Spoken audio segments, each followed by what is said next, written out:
아무리 생각해도 소설 같은 이야기입니다. 아이를 태어나게 할 수 없는 생물학적인 몸 상태였습니다. 그런데 하나님이 아브라함이 100세 되던 해에 이삭을 선물했습니다. 그런데 그 이삭을 다시 하나님에게 바치라고 지시했습니다.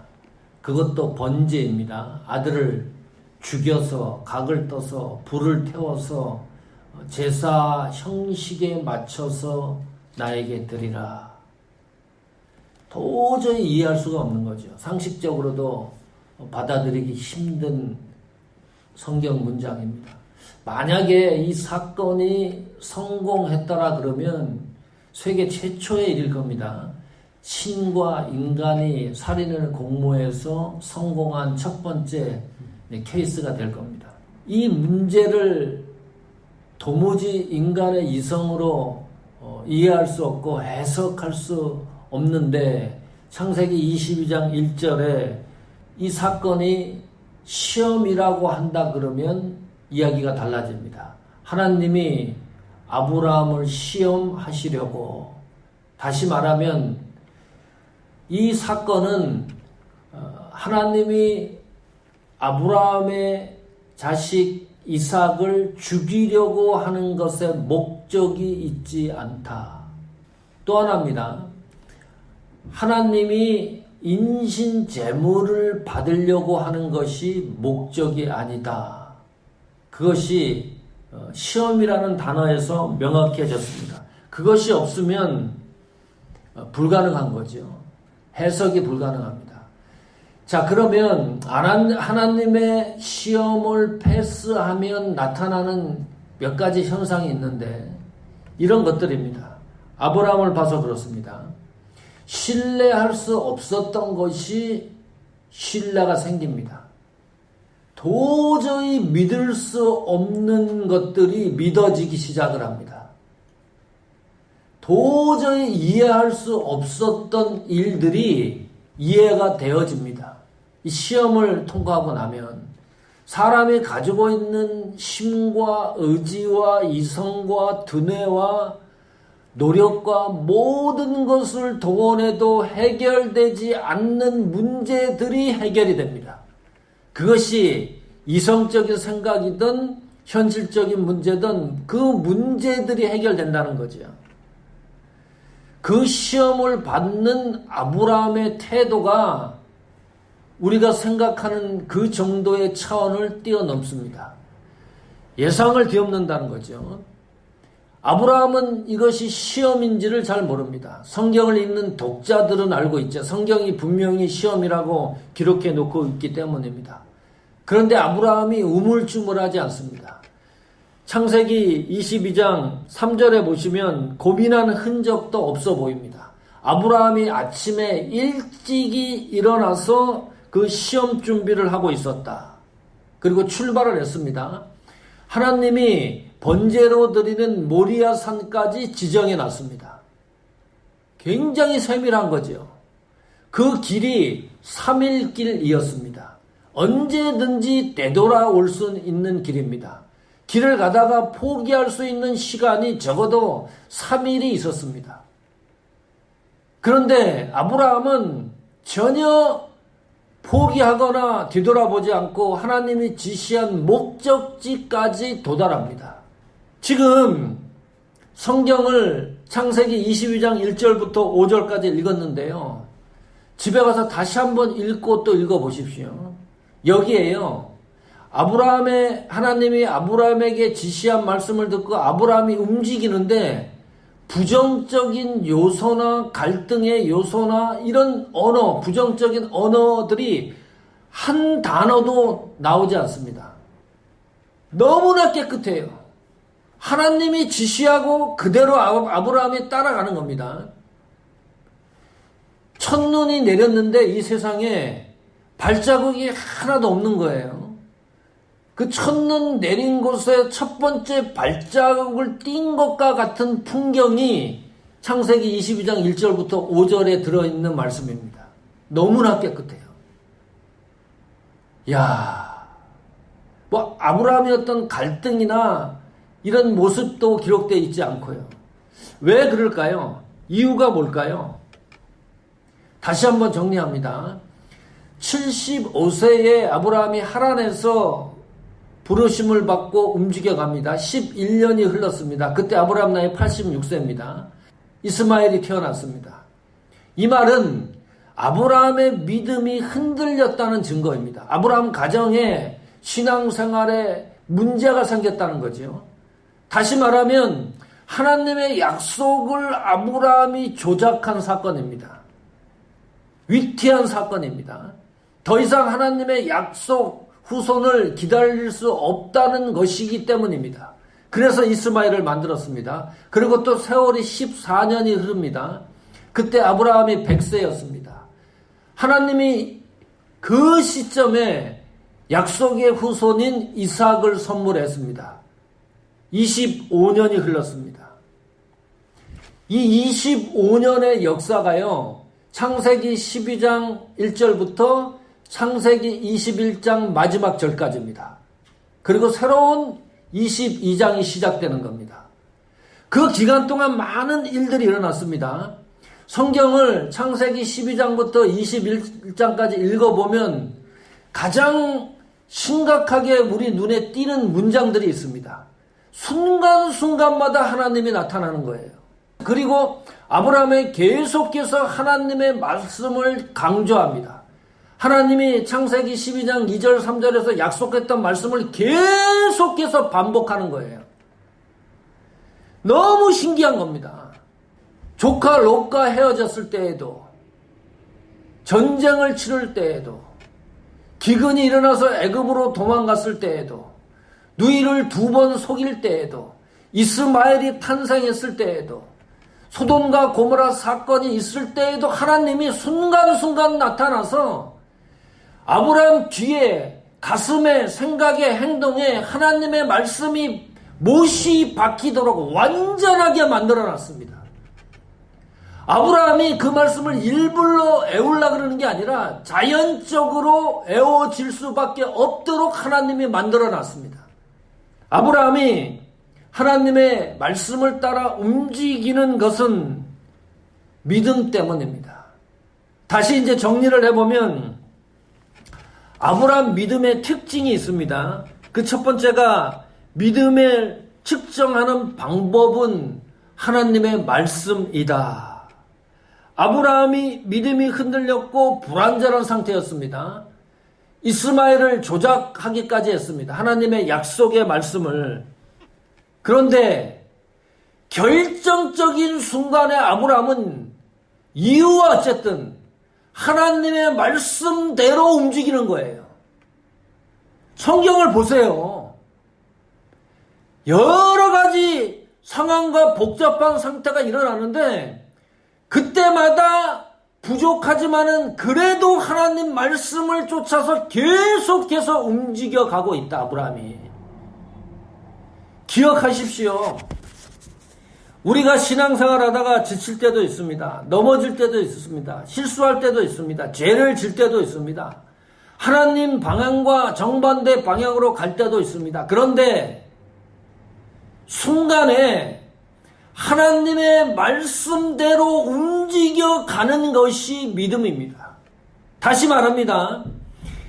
내 믿음이 어느 정도냐 측정할 수 있는 방법은 무엇입니까? 그것은 내 믿음이 지금 하나님 말씀에 기초되어 있느냐, 이거 확인하는 거예요. 믿음의 기초는 경험이 아닙니다. 체험이 아닙니다. 놀라지 마십시오. 여러분이 하고 있는 온갖 신앙적 경험과 체험도 믿음의 기초가 아니다. 생각을 해보세요. 이스라엘 민족이 출애굽하고 나서 그 백성들에게 하나님이 보여진 기적과 신비가 어느 정도였습니까? 이거는요, 창세기부터 계시록까지 그만한 기적과 경험을 체험한 백성들이 없습니다. 별의별 일들을 다 경험했습니다. 그런데 순간마다 애굽으로 가자는 거예요. 다시 돌아가자고. 하나님은 가나안까지 가라 그러는데 그만한 신앙적인 믿음적인 경험과 체험을 했는데 왜 자꾸 애굽으로 돌아가자 그러냐. 하나님이 만나를 줬습니다. 아주 특별한 음식입니다.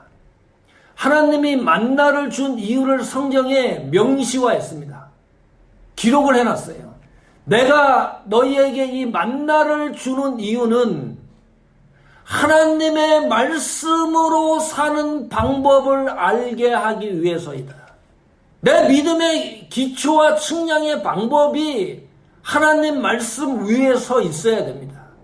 설교가 다 끝나고 예배가 다 끝난 다음에 오늘 예배 드린 기억의 잔재가 목사님이 설교 시간에 했던 재미난 얘기라든지 체험이라든지 경험이 기억이 나고 하나님 말씀이 전혀 기억이 안 난다 그러면 그거는 복음을 전한 목사님이나 여러분이 모두 실패한 예배입니다. 지지난주인가 권사님이 말씀하셨죠. 이 예배 시간에 예배 시간뿐만이 아니고요. 우리가 살아가는 일상에서도 마찬가지입니다. 예배 시간에 전달되는 이 하나님의 말씀 가운데 하나라도 내 마음의 심장에 적중이 돼서 변화가 일어나야 됩니다. 아니, 다른 사람의 경험과 체험이 나에게 변화를 일으키는 게 아닙니다. 어쩌면 그건 잠시일 수 있습니다. 이거는 구약 성경에 나타나는 이스라엘 백성도 그렇고 신약 시대에도 그랬어요. 오죽하면 예수님이 기적과 능력을 행하고 도망 다닙니까? A 장소에서 계속 머물러 있는 게 아니에요. 어느 날은 새벽에 어느 날은 저녁에 급히 B 장소 C 장소로 이동합니다. 어떨 때는 거의 그렇습니다. 제발 말하지 말라 이 사건들을. 사람들의 시야가 거기에 집중되고 있기 때문입니다. 성도 여러분, 내 믿음을 측정해 보십시오. 현재 내 믿음이 어느 정도까지 와 있는지, 하나님 말씀이 가라 하면 가고 있는지, 하나님 말씀이 멈추라 하면 멈추고 있는지, 하지 말라 그러면 안 하는지, 이 하나님의 말씀으로 은혜가 되게 하십시오. 하나님의 말씀으로 위로를 받고 격려를 받아야지 이 세상에 무엇이 나를 위로하고 격려해 줍니까? 이 말씀으로 힘을 얻는 것, 이 믿음의 측정 방법은 내가 하나님 말씀에 기초하고 있는가 다시 한번 확인하시기 바랍니다. 다른 것에 관심을 갖지 말길 바랍니다. 하나님 말씀 외에 다른 것에 관심을 갖지 마십시오. 그래야 내 믿음이 장성해지는 겁니다. 두 번째, 믿음은 하나님 때문에 내가 당하는 순환과 어려움을 극복해내는 힘입니다. 히브리서 11장 17절입니다. 아브라함은 시험을 받을 때에 믿음으로 이삭을 드렸으니 저는 약속을 받은 자로되 그 독생자를 드렸느니라. 18절입니다. 더 자세히 기록되어 있습니다. 저에게 이미 말씀하시기를 내 자손이라 칭할 자는 뭐라 그랬어요? 이삭으로 말미암느니라 하셨으니. 다시 말합니다. 하나님이 이삭을 드리라고 하는 것은 아브라함 입장에서는 어떻게 되는 거예요? 하나님이 약속을 파괴하는 것과 같습니다. 왜냐? 이삭이 약속의 자손이라 칭할 자가 이삭이라고 성경이 말씀하고 있기 때문입니다. 그런데 그것을 하나님이 취소하는 것과 같아요. 다시 말하면 아브라함의 입장에서는 보통 심각한 문제가 아닙니다. 하나님의 말씀이 나에게 이루어지지 아니할지라도, 하나님의 약속이 나에게 중단된다 할지라도, 하나님의 약속이 나에게 파괴된다 할지라도 나는 하나님의 말씀대로 지금 현재 이 순간에 그 말씀대로 움직이겠습니다. 그런 고백 아닙니까? 아브라함이 이삭을 바치는 것은 다니엘이 포로로 잡혀갔습니다. 그리 아니하실지라도 내가 사자굴에서 죽을지라도 나는 지금 이 순간 이 현장에서 하나님을 바라는 것을 포기할 수 없습니다. 성도 여러분, 하나님 때문에 손해를 본 적이 있습니까? 하나님 때문에 인내하신 적이 있습니까? 하나님 때문에 분노를 다스린 적이 있습니까? 하나님 때문에 절대 용서 못할 사람을 용서한 일이 있습니까? 하나님 때문에 망한 적이 있습니까? 그것이 나에게는 어렵고 힘든 일입니다. 순환입니다. 그러나 그 순환과 어려움을 이겨내는 힘이 믿음입니다. 그 믿음의 경험이 내 삶을 변화시켰다는 것이 그 믿음이 내 속에서 단단해졌다는 증거입니다. 이런 믿음이 내 속에 없다 그러면 스스로 만드셔야 됩니다. 그래야 경험이 되는 거죠. 아브라함은 지금 하나님 때문에 엄청난 시련을 겪고 있습니다. 이게 진짜인지 거짓말인지 이 하나님의 약속의 말씀이 우리가 판단하지 못하고 헷갈릴 때가 얼마나 많이 있습니까? 그런데 지금 현재 아브라함은 말씀대로 움직이는 겁니다. 믿음은 신앙과 하나님 때문에 성도들이 당하는 어려움에 있어서 하나님이 주시는 그것을 이겨내는 힘이 믿음에서 나옵니다. 그 이후에 하나님이 주시는 역사를 생각해 보십시오. 내가 하나님 앞에 당한 이후에 하나님이 나에게 역사하는 힘과 길을 여는 능력과 하나님의 말씀이 내 속에서 성취되는 이 놀라운 것들을 한번 상상해 보십시오. 세 번째는 믿음은 부활신앙을 말합니다. 히브리서 11장 19절입니다. 저가 하나님이 능히 죽은 자 가운데서 다시 살리실 줄로 생각한지라. 아브라함이 그랬다는 거죠. 비유컨대 죽은 자 가운데서 도로 받은 것이니라. 창세기 22장으로 다시 돌아옵니다. 창세기 22장 5절. 이에 아브라함이 사원에게 이르되 너희는 나귀와 함께 여기서 기다리라. 내가 아이와 함께 거기 가서 경배하고 너희에게로 돌아오리라 하고, 많이 들었던 문장들입니다. 하나님이 이삭을 살릴 것을 아브라함이 믿었습니다. 죽여도 하나님이 살릴 거다. 이게 부활이죠. 이게 부활신앙 아닙니까? 문제는 신약시대에는 성도들이 예수 그리스도의 부활을 직접 목격했습니다. 예수님이 부활하고 난 후에 제자들에게, 사람들에게 나타나서 부활을 확증시켜줬습니다. 2020년 오늘날 신앙생활하는 우리는 부활을 눈으로 보고 확인된 사람들입니다. 보고 느끼는 거죠. 성경에 부활의 역사가 완성됐기 때문입니다. 그런데 아브라함은 부활이라는 단어를 모릅니다. 아브라함은 예수 그리스도가 부활하신 이 놀라운 사건을 경험한 일이 없는 거예요. 포인트가 여기에 있습니다. 전혀 부활을 경험하진 아브라함이 부활 신앙을 소유하고 있다. 욥도 그랬습니다.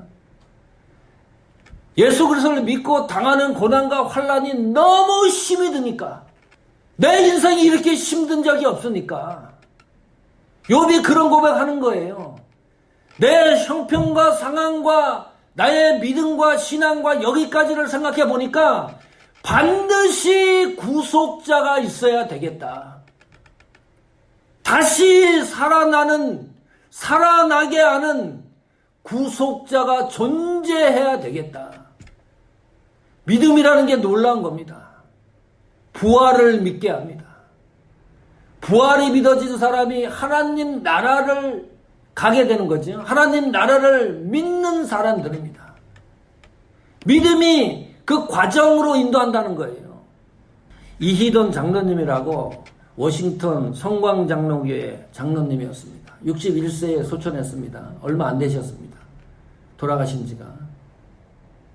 이희돈 장로님이 세계무역센터 부총재, 총재로 아시아인으로서는 최초의 인물입니다.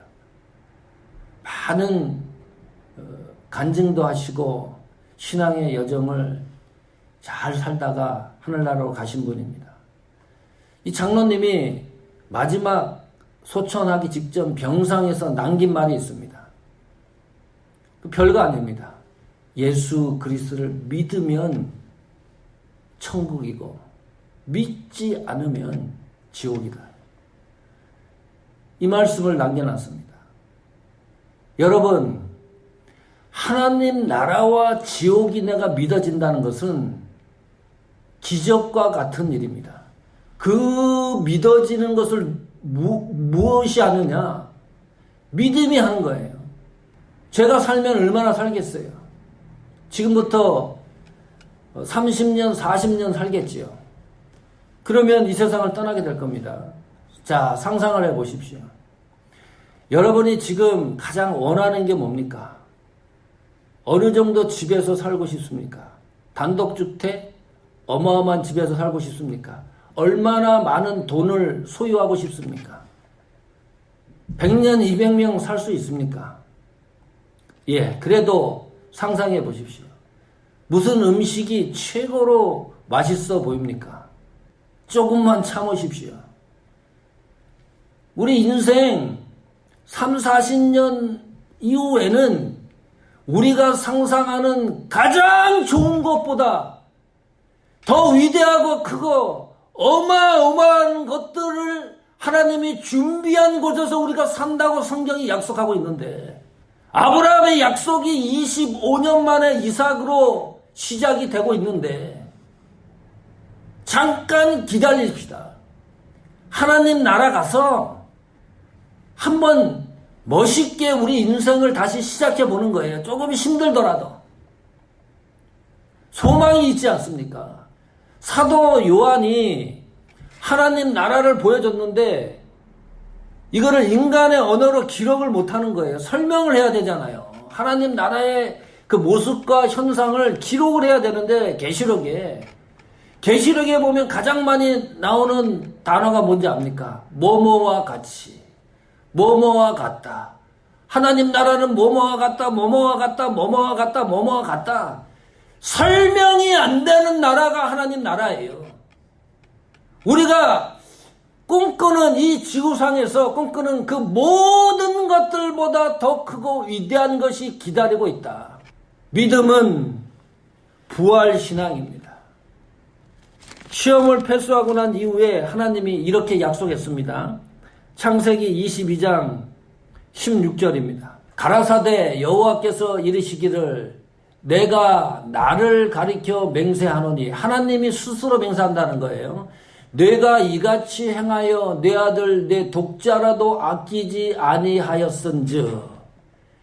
지금까지 없었던 하나의 문장이 삽입되고 있는데 그 문장이 내가 이같이 행하여입니다. 17절입니다. 이것은 창세기 12장 2절 3절에 약속하신 말씀 그대로입니다. 조금 그 말씀이 확장되어진 겁니다. 내가 내게 큰 복을 주고 다시 상기시킵니다. 내 씨로 그게 성하여 하늘의 별과 같고 바다의 모래와 같게 하리니 내 씨가 그 대적의 문을 얻으리라. 18절입니다. 또 내 씨로 말미암아 천하 만민이 복을 얻으리니, 계속 약속했던 말씀입니다.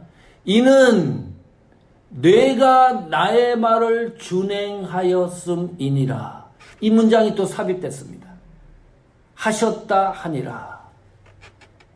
지금 창세기 22장 16절, 17절, 18절에는 그 전에 하나님이 약속했던 오리지널 말씀에 없었던 두 문장이 들어간 거예요.